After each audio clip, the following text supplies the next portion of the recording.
Hi friends, welcome back to Hosakere Haran YouTube channel. ಎಲ್ಲರೂ ನೋಡಿರೋ ಹಾಗೆ ಒಂದು 3-4 ಡೇಸಿಂದ ಸೋಷಿಯಲ್ ಮೀಡಿಯಾದಲ್ಲಿ ಅತ್ಯಂತ ವೈರಲ್ ಆಗಿ ಹೋಗ್ತಿರೋಂಥ ಡೆಲಿವರಿ ಬಾಯ್ಸ್ ವಿಡಿಯೋ ಎಲ್ರಿಗೂ ಗೊತ್ತು.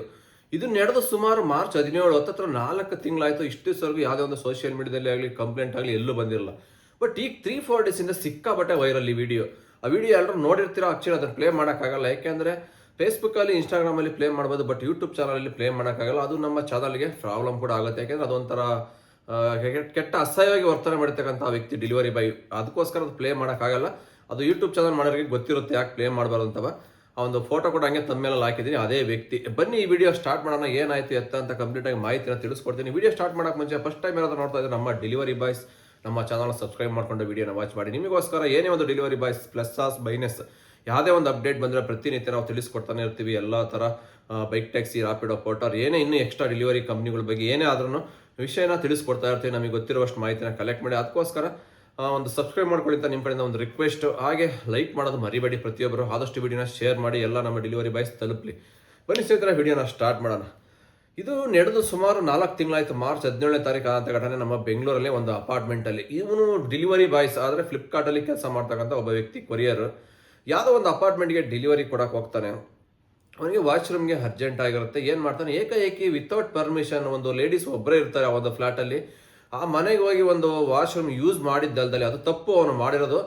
ಯೂಸ್ ಮಾಡಿ ನಂತರ ಒಂದೊಂದು ಪ್ರೈವೇಟ್ ಪಾರ್ಟ್ಸ್ನ ಒಂದು ಲೇಡೀಸ್ಗೆ ತೋರಿಸ್ಕೊಂಡು ಆಚೆ ಬರ್ತಾನೆ ಬಾತ್ರೂಮಿಂದ. ಹಂಗೆ ಹೊರಗಡೆ ಹೋಗ್ತಾನೆ ಅಲ್ಲೇ. ಇದು ತುಂಬ ನಿಜವಾಗ್ಲೂ ಏನು ಹೇಳ್ಬೇಕು ಅಂತಲೇ ಗೊತ್ತಾಗಲ್ಲ. ಅಂಥ ಒಂದು ಕ್ರೂರಿ, ಇವನು ಒಂಥರ ಕಾಮುಕ ಅಂತಲೇ ಹೇಳ್ಬೋದು ಅಂಥ ವ್ಯಕ್ತಿ. ಈ ಘಟನೆ ನಡೆದು 4 ತಿಂಗಳ ಮೇಲೆ ಸಿಕ್ಕಾಪಟ್ಟೆ ವೈರಲ್ ಆಯಿತು. ಆನಂತರ ಈ ವ್ಯಕ್ತಿನ ಅರೆಸ್ಟ್ ಕೂಡ ಮಾಡಿದ್ದಾರೆ. ಆ ವ್ಯಕ್ತಿ ಏನು ಶಿಕ್ಷೆ ಆಗಬೇಕೋ ಅದು ಆಗುತ್ತೆ, ಆಗಲೇಬೇಕು. ಅವ್ನು ಮಾಡಿರೋದು ದೊಡ್ಡ ತಪ್ಪು, ಅಂತಿನ ತಪ್ಪಲ್ಲ, ದೊಡ್ಡ ತಪ್ಪು, ಆಗಲೇಬೇಕು. ಇನ್ನು ಈ ವಿಡಿಯೋಗೆ ಕಮೆಂಟ್ ಬಾಕ್ಸ್ ನೋಡಿದೆ, ಸುಮಾರು ಜನ ನೆಗೆಟಿವ್ ಆಗಿ ಹಾಕಿದ್ದಾರೆ, ಪಾಸಿಟಿವ್ ಆಗಿ ಹಾಕಿದ್ದಾರೆ.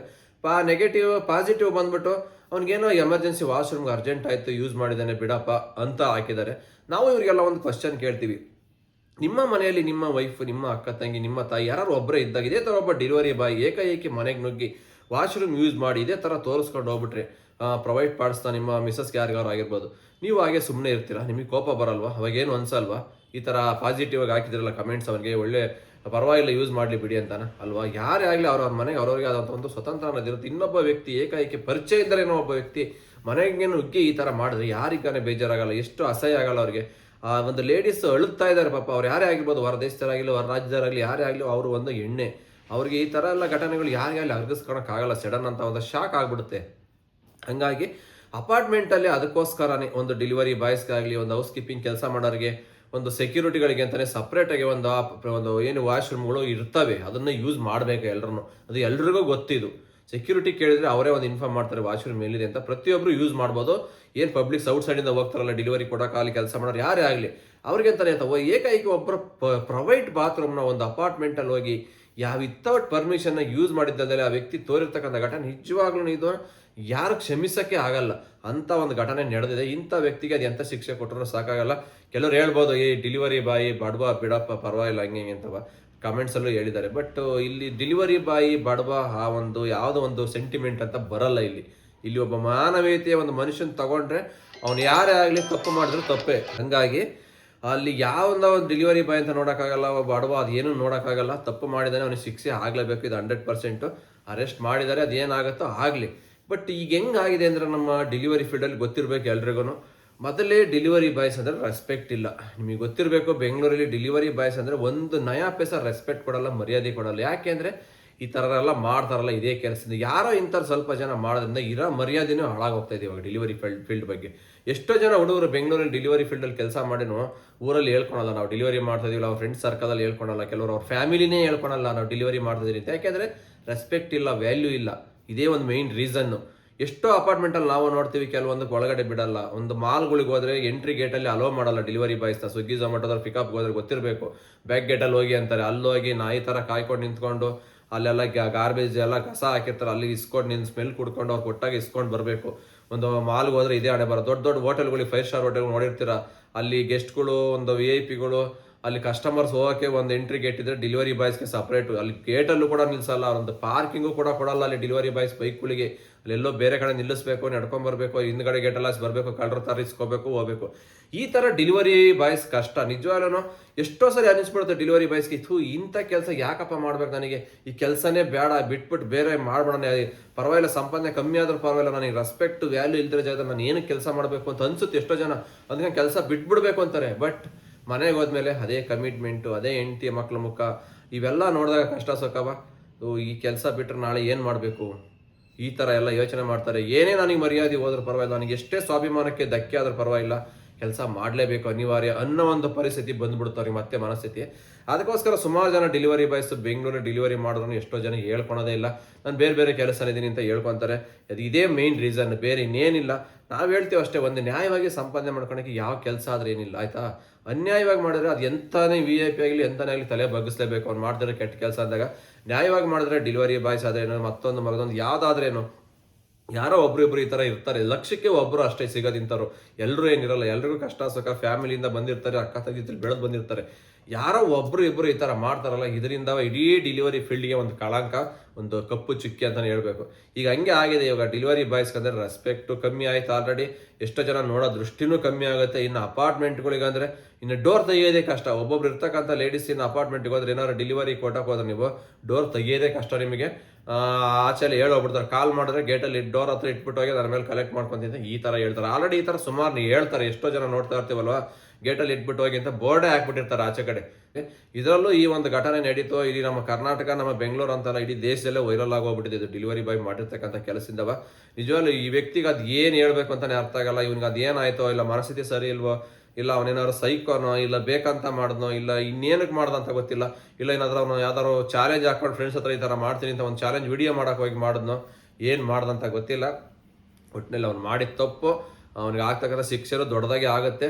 ಇನ್ನು ಮುಂದೆ ಡೆಲಿವರಿ ಬಾಯ್ಸ್ ಸ್ವಲ್ಪ ಎಚ್ಚೆತ್ಕೊಳ್ಬೇಕು. ಯಾರೆಲ್ಲ ಈ ಥರ ಮಾಡ್ತಿರಲ್ವಾ, ಸುಮ್ಮನೆ ಮೇಕಂತಾನೆ ಮಿಸ್ಬಿಹೇವ್ ಮಾಡೋರಿರ್ತಾರೆ. ಎಷ್ಟೋ ಜನ ಬೈಕ್ ಟ್ಯಾಕ್ಸಿಯಲ್ಲಿ ಮಾಡ್ತಾರೆ ಮಿಸ್ಬಿಹೇವ್ಗಳು, ನೋಡ್ತಾ ಇರ್ತೀವಿ. ಅಂಥವ್ರಿಗೆಲ್ಲ ಸುಮಾರು ಜನ ಶಿಕ್ಷೆ ಆಗಿದೆ. ಈಗೆಲ್ಲೂ ತಪ್ಪಿಸ್ಕೊಂಡು ಹೋಗೋಕ್ಕಾಗಲ್ಲ. ಇದು ಸೋಷಿಯಲ್ ಮೀಡಿಯಾ ಸಿಕ್ಕಾಬಟ್ಟೆ ಎಲ್ಲ ಕಡೆ ವೈರಲ್ ಆಗಿಬಿಡುತ್ತೆ. ಈ ಡೆಲಿವರಿ ಫೀಲ್ಡಲ್ಲಿ ನಿಜವಾಗ್ಲೂ ಏನು ಅಂದ್ಕೊಂಡು ಬರ್ತಾರೆ ಅಂತ ಗೊತ್ತಿಲ್ಲ. ಇಲ್ಲಿ ಶೋಕಿ ಮಾಡಕ್ಕೆ ಬರ್ತಾರೋ, ಟೈಮ್ ಪಾಸಿ ಮಾಡಕ್ಕೆ ಬರ್ತಾರೋ, ಇಲ್ಲ ಮತ್ತೊಂದು ಮಗದೊಂದು ಏನಕ್ಕೆ ಬರ್ತಾರೆ ಅಂತ ಗೊತ್ತಿಲ್ಲ. ಈ ಥರ ಮಾಡಿಬಿಟ್ಟು ನ್ಯಾಯವಾಗಿ ಕೆಲಸ ಮಾಡ್ತಕ್ಕಂಥ ಎಲ್ಲ ಒಳ್ಳೆ ರೈಡರ್ಗಳು, ಡೆಲಿವರಿ ಬಾಯ್ಸ್ ಹೊಟ್ಟೆ ಮೇಲೆ ಹೊಡೆದಂಗೆ ಆಯ್ತು ಇವಾಗ ಇವ್ರು ಮಾಡ್ತಕ್ಕಂಥ ಒಬ್ಬರು ಕೆಲಸದಿಂದವ. ನಿಜವಾಗ್ಲೂ ಏನಕ್ಕೆ ಈ ಥರ ಮಾಡ್ತಾರೆ, ಅವ್ರು ವೆರಿಫಿಕೇಶನ್ ತಗೋಬೇಕು, ಬ್ಯಾಕ್ಗ್ರೌಂಡ್ ವೆರಿಫಿಕೇಶನ್ ಮಾಡಬೇಕು ಈ ಕಂಪ್ನಿಗಳು. ನಾನು ಮೊನ್ನೆ ಕೂಡ ಇದೇ ಒಂದು ವಿಡಿಯೋ ಮಾಡಿಬಿಟ್ಟೆ ರೀಸೆಂಟಾಗಿ. ಬೈಕ್ ಟ್ಯಾಕ್ಸಿಲಿ ರ್ಯಾಶ್ ಡ್ರೈವ್ ಮಾಡಿ ಆಕ್ಸಿಡೆಂಟ್ ಮಾಡಿ ಈ ಥರ ಆಗೋಯ್ತಲ್ಲ.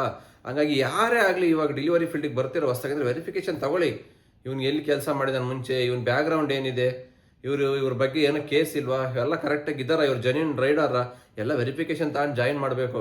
ನಾಳೆ ದಿವಸ ಈ ಥರ ಆದಾಗ ಪ್ರಾಬ್ಲಮ್ ಯಾರಿಗೆ, ಎಲ್ಲ ಡೆಲಿವರಿ ಬಾಯ್ಸ್ಗೂ ಪ್ರಾಬ್ಲಮ್ ಬರುತ್ತೆ, ಕಂಪ್ನಿಗೂ ಕೆಟ್ಟ ಹೆಸರೇ, ಎಲ್ರಿಗೂ ಕೆಟ್ಟ ಹೆಸರೇ, ಯಾರೋ ಒಬ್ರಿಬ್ರು ಮಾಡೋದ್ರಿಂದವ. ಅದಕ್ಕೋಸ್ಕರ ಕಂಪ್ನಿಗಳು ಫಸ್ಟ್ ಎಚ್ಚೆತ್ಕೊಳ್ಬೇಕು. ಇಂಥವ್ರನ್ನ ಜಾಯಿನ್ ಮಾಡ್ಕೊಳಕ್ಕೆ ಮುಂಚೆ ಯಾರು ಸಿಗ್ತಾರೆ, ಸಿಕ್ಕಿದ್ದನ್ನೆಲ್ಲ ಕುರಿ ತುಂಬ್ಕೊಂಡ್ಬಿಡ್ತಾರೆ. ನಾಳೆ ದಿನ ಏನಾದ್ರು ಪ್ರಾಬ್ಲಮ್ ಆದಾಗ ಯಾರು ಇದಕ್ಕೆ ರೆಸ್ಪಾನ್ಸಿಬಿಲಿಟಿ ತಗೊಳೋರು, ಕಂಪ್ನಿ ತಗೊಳತ್ತಾ, ಇಲ್ಲ ರೈಡರ್ಗಳು ತಾಂತಾರೆ, ಯಾರು ತಾಂತಾರೆ ಅಲ್ವಾ. ಪ್ರಾಬ್ಲಮ್ ಯಾರಿಗಾದ್ರೇನು, ಎಲ್ಲರೂ ಮನುಷ್ಯರೇನೆ. ರೈಡರ್ ಆಗಿರ್ಬೋದು, ಒಂದು ಪಬ್ಲಿಕ್ಸ್ ಆಗಿರ್ಬೋದು, ಕಸ್ಟಮರ್ ಯಾರೇ ಆಗಿರ್ಬೋದು, ತಪ್ಪು ನಮ್ಮ ಕಡೆಯಿಂದಾದ್ರೂ ಅದು ತಪ್ಪೇ, ಅವ್ರ ಕಡೆಯಿಂದಾದ್ರೂ ತಪ್ಪೇ ಅದು. ಬಟ್ ಅದೇ ಹೇಳಲ್ವಾ, ಬ್ಯಾಕ್ಗ್ರೌಂಡ್ ವೆರಿಫಿಕೇಶನ್ ಪ್ರತಿಯೊಬ್ಬ ರೈಡರು ಪ್ರತಿಯೊಂದು ಕಂಪ್ನಿಲಿ, Rapido, Ola, Uber, Flipkart, porter, Amazon, ಇನ್ನೂ ಎಕ್ಸ್ಟ್ರಾ ಏನೇನಿದಾವೆ ಕಂಪ್ನಿಗಳು, ಪ್ರತಿಯೊಂದು ಕಂಪ್ನಿಲಿ ಜಾಯ್ನಿಂಗ್ ಮಾಡ್ಕೊತೀವಿ ಅಂದರೆ ವೆರಿಫಿಕೇಶನ್ ಮಾಡಿ ಅವ್ರದ್ದು, ಆ ನಂತರ ಜಾಯ್ನಿಂಗ್ ಮಾಡ್ಕೊಳ್ಳಿ. ಎಲ್ಲಿಂದೆಲ್ಲ ಬಂದಿರ್ತಾರೋ, ಹೊರಗಡೆ ಯಾವ್ಯಾವ ಊರಿಂದ ಬಂದಿರ್ತಾರೋ, ಯಾವ ಸ್ಟೇಟಿಂದ ಬಂದಿರ್ತಾರೋ. ನಾಳೆ ದಿವಸ ಏನಾದ್ರು ಮೆಟೀರಿಯಲ್ಲೇ ಎತ್ಕೊಂಡು ಹೋಗ್ಬಿಟ್ರು, ಸಾವಿರಾರು ರೂಪಾಯಿ, ಲಕ್ಷಾಂತರ ರೂಪಾಯಿ ಮೆಟೀರಿಯಲ್ ಹೇಳ್ದೆ ಕೇಳಿದೆ, ಇಲ್ಲ ಮತ್ತೊಂದು ಏನಾದ್ರು ಒಂದು ದೊಡ್ಡ ಆಗಬಾರ್ದು ಘಟನೆ ಮಾಡಿಬಿಟ್ಟು ನಡೆದು ಹೋಯ್ತು, ಆವಾಗ ಏನು ಮಾಡ್ತೀರಾ, ಎಲ್ಲಿ ಹುಡುಕೊಂಡು ಹೋಗ್ತೀರಾ, ಏನು ಶಿಕ್ಷೆ ಕೊಟ್ಟರು ಏನು ಪ್ರಯೋಜನ ಅವರಿಗೆ ಅಲ್ವಾ. ಏನಾರು ಆಗೋದ್ಮೇಲೆ ಏನು ಮಾಡೋಕ್ಕಾಗುತ್ತೆ, ಆಗೋಕ್ಕೆ ಮುಂಚೆನೇ ಅದಕ್ಕೆ ಯೋಚನೆ ಮಾಡಬೇಕು. ಅವ್ರ ವೆರಿಫಿಕೇಶನ್ ತಗೊಂಡ್ಮೇಲೆ ಏನೂ ಪ್ರಾಬ್ಲಮ್ ಇಲ್ಲ ಅಂದಾಗ ಜಾಯಿನ್ ಮಾಡ್ಕೊಳ್ಳಿ, ಯಾವುದೋ ಧೈರ್ಯವಾಗಿ ಡ್ಯೂಟಿ ಮಾಡ್ಬೋದು ಅವರು. ಈ ಥರ ಮಾಡಿಬಿಟ್ಟು ಸುಮ್ಮನೆ ನಾಳೆ ದಿವಸ ಎಲ್ರಿಗೂ ಪ್ರಾಬ್ಲಮ್ ಆದರೆ ಯಾರು ಇದಕ್ಕೆ ಹೊಣೆ. ಈಗ ನೋಡಿ, ಇನ್ನು ಮುಂದಿನ ದಿನಗಳಲ್ಲಿ ಡೆಲಿವರಿ ಬಾಯ್ಸ್ನ ನೋಡೋ ದೃಷ್ಟಿಕೋನನೇ ಚೇಂಜ್ ಆಗಿಬಿಡುತ್ತೆ. ಜನಗಳು ಆ ಥರ ನೋಡ್ತಾರೆ, ಯಾರೋ ಒಬ್ಬ ಇಬ್ಬ ಮಾಡೋ ತಪ್ಪಿಂದವ. ಇವೆಲ್ಲರೂ ಒಂದು ಸ್ವಿಗ್ಗಿ, ಝೊಮ್ಯಾಟೊ, ಬೇರೆ ಯಾವ್ದಾರು ಒಂದು ಕಂಪ್ನಿ ಟೀ ಶರ್ಟ್ ಹಾಕೊಂಡು ಹೋದರೆ ನಿಮ್ಮನ್ನು ಮಾತಾಡ್ಸೋದೇ ಒಂದು ರೀತಿ, ನೀವು ನಾರ್ಮಲಾಗಿ ಒಂದು ಡಿಸಿಪ್ಲಿನಾಗಿ ಹೋಗಿ ಅವಾಗ ಮಾತಾಡ್ಸೋದೇ ಒಂದು ರೀತಿ. ರೆಸ್ಪೆಕ್ಟ್ ಅನ್ನೋದು ಹೆಂಗೆ ಕೊಡ್ತಾರೆ ಅನ್ನೋದು ಇಲ್ಲೇ ಗೊತ್ತಾಗುತ್ತೆ. ಡೆಲಿವರಿ ಬಾಯ್ಸ್ಗೆ ಇಲ್ಲಿಂದ ಇಲ್ಲೋದು ರೆಸ್ಪೆಕ್ಟ್ ಅನ್ನೋದೇ ಇಲ್ಲ. ಏನಕ್ಕೆ ಅಂದರೆ ಇದೇ ಮೇನ್ ರೀಸನ್ನು, ಅವ್ರು ಸರಿ ಇಲ್ಲಪ್ಪ, ಅವ್ರ ಡಿಸಿಪ್ಲಿನ್ ಇಲ್ಲ, ಮಾತಾಡೋ ರೀತಿ ಸರಿ ಇಲ್ಲ. ಈ ಥರ ಮೇನ್ ರೀಸನ್ಗಳು ಇದೆ. ಎಲ್ಲರೂ ಮಾಡಲ್ಲ, ಯಾರೋ ಒಬ್ಬೊಬ್ರು ಇರ್ತಾರೆ, ಯಾರೋ ಒಬ್ರು ಈ ಥರ ಮಾಡೋದ್ರಲ್ಲ, ಈ ಥರ ಘಟನೆ ಯಾರೋ ಒಬ್ರು ಮಾಡ್ತಾರೆ. ಇದರಿಂದ ಆಗ್ತಕ್ಕಂಥ ಪ್ರಾಬ್ಲಮ್ ಎಲ್ಲರ ಕೆರಿಯರ್ ಮೇಲೂ ಬೀಳುತ್ತೆ. ಅದಕ್ಕೇ ನೀವೇನಾದ್ರು ಮಾಡೋಕ್ಕೆ ಮುಂಚೆ ಯೋಚನೆ ಮಾಡಿ. ಸುಮ್ಮನೆ ನಿಮ್ಮ ಶೋಕಿಗೋಸ್ಕರ ನಿಮ್ಮ ಇದಕ್ಕೋಸ್ಕರ ಮಾಡಿಬಿಟ್ರೆ ನಾಳೆ ದಿನ ಇದರಿಂದ ಲಕ್ಷಾಂತರ ಜೀವನದ ಹೊಟ್ಟೆ ಮೇಲೆ ಹೊಡೆದಂಗೆ ಆಗಲ್ಲ ನೀವು. ಈಗ ಹಂಗೆ ಮಾಡೋಗಿದ್ದಿ ವ್ಯಕ್ತಿ ಇವನೊಬ್ಬ ಮಾಡಿದ್ರಿಂದ ಇವತ್ತು ಎಷ್ಟು ಜನಕ್ಕೆ ಪ್ರಾಬ್ಲಮ್ಮು, ಎಷ್ಟು ಜನ ನೋಡೋ ದೃಷ್ಟಿ ಚೇಂಜ್ ಆಯಿತು ಡೆಲಿವರಿ ಬಾಯ್ಸ್ಗಳನ್ನ. 4 ತಿಂಗಳಿಂದ ನಡೆದಂಥ ಘಟನೆ ಇವತ್ತಿನವರೆಗೂ ಎಲ್ಲೂ ಸೋಷಿಯಲ್ ಮೀಡಿಯಾದಲ್ಲಿ ವೈರಲ್ಲೇ ಆಗಿಲ್ಲ. ಬಟ್ 2-3 ಡೇಸಿಂದ ಮಿಲಿಯನ್ ಗಟ್ಟಲೆ ಹೋಗ್ತಾ ಇದೆ ಇನ್ಸ್ಟಾಗ್ರಾಮಲ್ಲಿ. ಏನೇ ಆಗಲಿ ಒಂದು ಚೂರು ನೀವು ಒಳ್ಳೆ ವಿಚಾರ ಒಳ್ಳೆ ಕೆಲಸ ಮಾಡಿ, ನಿಮ್ದು ಅಷ್ಟು ಬೇಗ ವೈರಲ್ ಆಗಲ್ಲ ಯಾವುದೇ ಕಾರಣಕ್ಕೂ. ತುಂಬ ಶ್ರಮ ಪಡಬೇಕು. ಆದರೆ ನೀವು ಒಂದೇ ಒಂದು ಸೆಕೆಂಡ್ ಏನಾದ್ರು ಒಂದು ತಪ್ಪು ಕೆಲಸ ಮಾಡಿದ್ರೆ ಅಂದರೆ ಈಗ ನಮ್ಮ ದೇಶ ಅಲ್ಲ ವಿದೇಶಕ್ಕೆ ಹೋಗ್ಬಿಡುತ್ತೆ ನಿಮ್ಮ ವಿಡಿಯೋಗಳು, ನಿಮ್ಮ ಮಾಡಿರ್ತಕ್ಕಂಥ ತಪ್ಪು. ಏಕೆಂದರೆ ಇವಾಗ ಇರತಕ್ಕಂಥ ಸೋಷಿಯಲ್ ಮೀಡಿಯಾ ಟ್ರೆಂಡೇ ಹಂಗೆ. ಒಳ್ಳೇದನ್ನ ಯಾರೂ ಬೆಳೆಸಲ್ಲ ಬೇಗನಾ, ಕೆಟ್ಟದಾದರೆ ಇಮ್ಮಿಡಿಯೇಟ್ ಬೆಳೆಸ್ತಾರೆ, ಇಮ್ಮಿಡಿಯೇಟ್ ಸ್ಪ್ರೆಡ್ ಆಗುತ್ತೆ. ಇದು ಗೊತ್ತಿರ್ಬೇಕು ನಿಮಗೆ. ನೀವು ಕಣ್ಣು ತಪ್ಪಿಸಿ ಕಣ್ಣು ಮುಚ್ಚಿ ನೀವು ಏನೇ ಒಂದು ಮಾಡ್ಬೋದು ತಪ್ಪು ಕೆಲಸವ. ಬಟ್ ಎಲ್ಲ ಕಡೆ ಕ್ಯಾಮ್ರಾಗಳು ಅನ್ನೋದು 3ನೇ ಕಣ್ಣು ಅನ್ನೋದು ಇದ್ದೇ ಇರುತ್ತೆ. ಯಾರಾದರೂ ಒಬ್ರು ನೋಡಿ ನಿಮ್ಮದು ನೀವೇನೇ ಒಂದು ತಪ್ಪು ಮಾಡಿದ್ರು ಅದನ್ನು ವೈರಲ್ ಮಾಡ್ತಾರೆ. ನೀವು ಒಳ್ಳೆ ಕೆಲಸ 1000 ಮಾಡಿ ಅಷ್ಟು ಬೇಗ ಯಾವುದೇ ಕಾರಣಕ್ಕೂ ವೈರಲ್ ಆಗಲ್ಲ. ಇದು ಎಷ್ಟೋ ಜನಕ್ಕೆ ಗೊತ್ತು ಇದು. ಅದಕ್ಕೆ ಹೇಳ್ತಾ ಇರ್ತೀವಿ ನಾವು ಪದೇ ಸುಮಾರು ವಿಡಿಯೋದಲ್ಲಿ ಏನಾದ್ರು ಒಂದು ಮಾಡೋಕ್ಕೆ ಮುಂಚೆ ಒಳ್ಳೇದಾಗಲಿ ಕೆಟ್ಟದಾಗಲಿ ಯೋಚನೆ ಮಾಡಿ. ಈ ಥರ ಮಾಡಿದ್ರೆ ಮುಂದಿನ ದಿನಗಳಲ್ಲಿ ನೆಕ್ಸ್ಟ್ ಸೆಕೆಂಡ್ ಏನಾಗ್ಬೋದು, ಇದರಿಂದ ನನಗೇನು ಪ್ರಾಬ್ಲಮ್ ಆಗುತ್ತೆ, ನಮ್ಮ ಫ್ಯಾಮಿಲಿಗೆ ಏನು ಪ್ರಾಬ್ಲಮ್ ಆಗುತ್ತೆ ಅಂತ ಯೋಚನೆ ಮಾಡಿದ್ರೆ ಆ ವ್ಯಕ್ತಿ ಏನೋ ಮಾಡ್ದ ತಪ್ಪಾಯ್ತು, ಅವ್ನು ಜೈಲಿಗೆ ಹೋದ, ಶಿಕ್ಷೆ ಅನುಭವಿಸ್ತಾನೆ. ಅವ್ನು ಎತ್ತಿರ್ತಕ್ಕಂಥ ಅಪ್ಪ ಅಮ್ಮ, ಅವ್ನ ಹಿಂದೆ ಮುಂದೆ ಹುಟ್ಟಿರ್ತಕ್ಕಂಥ ಅಕ್ಕ ತಂಗಿ ಅಣ್ಣ ತಮ್ಮ ಅವ್ರೇನು ಮಾಡಿರ್ತಾರೆ ಸ್ವಾಮಿ ತಪ್ಪು, ಅವರು ಶಿಕ್ಷೆ ಅನುಭವಿಸ್ಬೇಕಲ್ವಾ. ತಲೆ ಎತ್ಕೊಂಡು ನಾಳೆ ದಿವಸ ಹೊರಗಡೆ ಓಡಾಡೋಕ್ಕಾಗತ್ತ ಅವರು? ಇಂಥವ್ರ ಮಗ ಹಿಂಗೆ ಮಾಡಿದ್ನಪ್ಪ ಅದು ಅಂತ ಅವ್ರನ್ನ ಮಾತಾಡ್ಸೋದು ಇಲ್ಲ ಯಾರೂ. ಪಕ್ಕಕ್ಕೂ ಸೇರಿಸಲ್ಲ, ಅವ್ರ ಮನೆಗಳಿಗೂ ಸೇರಿಸಲ್ಲ ಇನ್ಮೇಲೆ ನಾಳೆ ದಿನ ಅವ್ರನ್ನ. ಯಾರೋ ಒಬ್ಬ ಮಾಡಿರೋ ತಪ್ಪಿಗೆ ಅದನ್ನು ಯೋಚನೆ ಮಾಡ್ಬೇಕಾಯ್ತು. ಅವನು ಏನು ಯೋಚನೆ ಮಾಡಿಲ್ಲ, ಏಕಾಏಕಿ ಅವ್ನಿಗೆ ಹೆಂಗಂತ ಮನಸ್ಸಿಗೆ ಬಂತು ಆ ಥರ ಮಾಡಿಬಿಟ್ಟು ಹೋದ. ಅದಕ್ಕೇನೆ ಹೇಳೋದು, ಏನೇ ಮಾಡಿರಿ ಯೋಚನೆ ಮಾಡಿರಿ. ನಾಳೆ ನಮಗೆಲ್ಲ ಪ್ರಾಬ್ಲಮ್ಮು ನಮ್ಮ ಫ್ಯಾಮಿಲಿಗೂ ಆಗುತ್ತೆ, ನಮ್ಮನ್ನು ನಂಬಿ ಬಂದಿರ್ತಕ್ಕಂಥ ಹೆಂಡತಿ ಮಕ್ಳು ಇರ್ತಾರೆ, ಅವ್ರಿಗೂ ಫ್ಯೂಚರಲ್ಲೂ ಪ್ರಾಬ್ಲಮ್ ಆಗುತ್ತೆ, ಅವ್ರ ಮೇಲೂ ಎಲ್ರಿಗೂ ಆಗುತ್ತಿದ್ದು. ನೀವು ಒಬ್ಬರು ಮಾಡೋದ್ರಿಂದ ಬರೀ ಡೆಲಿವರಿ ಬಾಯ್ಸ್ಗೆ ಅಷ್ಟೇ ಅಂತ ಅಲ್ಲ ರೆಸ್ಪೆಕ್ಟ್ ಹೋಯ್ತು ಅಂತಲ್ಲ, ನಿಮ್ಮ ಫ್ಯಾಮಿಲಿಯಲ್ಲೇ ಹೋಯ್ತು ರೆಸ್ಪೆಕ್ಟು. ಯಾರಿಗೂ ತಲೆ ಎತ್ಕೊಂಡು ಓಡಾಡೋಕ್ಕಾಗಲ್ಲ. ನಿಮ್ಮ ಎತ್ತಿರೋರ ಅಪ್ಪ ಅಮ್ಮ ಆಗಿರ್ಬೋದು ಯಾರಾದ್ರೂ. ಈ ಒಂದು ಮಾಡ್ತಕ್ಕಂಥ 1 ನಿಮಿಷ ಕೆಲಸ ಅದು, ಇದೇ ದೊಡ್ಡ ಗನಾಂಧಾರಿ ಕೆಲಸ ಅಲ್ಲ. ನಿನಗೆ ಅಷ್ಟು ಅರ್ಜೆಂಟ್ ಇದ್ದರೆ ಹೊರಗಡೆ ಎಲ್ಲರೂ ಪಬ್ಲಿಕಲ್ಲಿ ಮಾಡ್ಬೋದಾಯಿತು. ಅದಕ್ಕೆ ಅಂತಾನೆ ಬಾತ್ರೂಮ್ ಇರ್ತಾವೆ ಅಪಾರ್ಟ್ಮೆಂಟಾಗಿ, ಅದನ್ನು ಯೂಸ್ ಮಾಡ್ಬೋದಾಗಿತ್ತು. ಬಟ್ ಇನ್ನು ಅದನ್ನೆಲ್ಲ ಬಿಟ್ಟು ವಿತೌಟ್ ಪರ್ಮಿಷನ್ ಆ ಮಹಿಳೆ ಒಬ್ಬರೇ ಇದ್ದರು ಏಕಾಏಕಿ ಅವ್ರ ಬಾತ್ರೂಮ್ ಯೂಸ್ ಮಾಡಬೇಡಿ ಅಂದ್ರೆ ನೀನು ಹೋಗಿ ಏಕಾಏಕಿ ಯೂಸ್ ಮಾಡಿದ್ದದೇ ದೊಡ್ಡ ತಪ್ಪು. ಆ ನಂತರ ನೀನು ಪ್ರೈವೇಟ್ ಪಾರ್ಟ್ಸ್ನ ತೋರಿಸ್ಕೊಂಬಂದಿರೋದು ಇನ್ನೂ ದೊಡ್ಡ ತಪ್ಪಿದು. ಇದು ದೊಡ್ಡ ಅಪರಾಧ ಇದು ನೀನು ಮಾಡಿರೋದು. ಅದಕ್ಕೋಸ್ಕರ ಇನ್ನು ಮುಂದೆ ನಮ್ಮ ಡೆಲಿವರಿ ಬಾಯ್ಸ್ ಯಾರಾಗಿರಲಿ ಸ್ವಲ್ಪ ಸೇಫಾಗಿ ಕೇರ್ಫುಲ್ಲಾಗಿ ಕೆಲಸ ಮಾಡಿ. ಏಕೆಂದರೆ ಈ ಥರ ಯಾರೋ ಒಬ್ಬೊಬ್ಬರು ಮಾಡೋದ್ರಿಂದ ಎಲ್ರಿಗೂ ಪ್ರಾಬ್ಲಮ್ ಆಗುತ್ತೆ. ಗೊತ್ತಿರೋ ವಿಚಾರನೇ ಇದು. ಲಕ್ಷಾಂತರ ಜನ ಕೆಲಸ ಮಾಡ್ತಾರೆ ಈ ಒಂದು ಡೆಲಿವರಿ ಫೀಲ್ಡಲ್ಲಿ, ಒಬ್ಬರು ಇಬ್ಬರಲ್ಲ. ಒಂದೊಂದು ಕಂಪ್ನಿ ತಗೊಂಡ್ರೆ ಲಕ್ಷ ಜನ ಇದ್ದಾರೆ. ಒಂದು ರ್ಯಾಪಿಡೋ ಬೈಕ್ ಟ್ಯಾಕ್ಸಿ ತಗೊಂಡ್ರೆ 5-6 ಲಕ್ಷ ಜನ ಇದ್ದಾರೆ. ಹೋಟ್ರು ತಗೊಂಡ್ರೆ 2-3 ಲಕ್ಷ ಇದ್ದಾರೆ. ಒಂದು ಅಮೆಝಾನ್, ಫ್ಲಿಪ್ಕಾರ್ಟ್, ಕೊರಿಯರ್ ಅಂದ್ರೆ ಅದರಲ್ಲೂ ಲಕ್ಷಾಂತರ ಜನ ಕೆಲಸ ಮಾಡೋರಿದ್ದಾರೆ ಅಲ್ವಾ. ಅವರೆಲ್ಲರ ಜೀವನದಲ್ಲಿ ಅವರೆಲ್ಲರ ಲೈಫ್ಗೂ ಕೆರಿಯರ್ಗೂ ಹಾಳಾಗುತ್ತಲ್ವ, ಅವ್ರಿಗೂ ಬ್ಯಾಡ್ ನೇಮ್ ಬರುತ್ತಲ್ವಾ. ಅದ್ರ ಬಗ್ಗೆ ಯೋಚನೆ ಮಾಡಿ ಏನೇ ಒಂದು ಕೆಲಸ ಮಾಡಬೇಕನ್ನೋ ಯೋಚನೆ ಮಾಡಿ ಅಂತ ಹೇಳ್ತಾ ವಿಡಿಯೋ ಇಲ್ಲಿಗೆ ಮುಗಿಸ್ತಾ ಇದ್ದೀನಿ. ಮತ್ತೆ ಸಿಗ್ತೀನಿ ಮುಂದಿನ ವಿಡಿಯೋದಲ್ಲಿ. ಅಲ್ಲಿವರೆಗೂ take care, bye bye, have a nice day. ಜೈ ಹಿಂದ್, ಜೈ ಕರ್ನಾಟಕ ಮಾತೆ.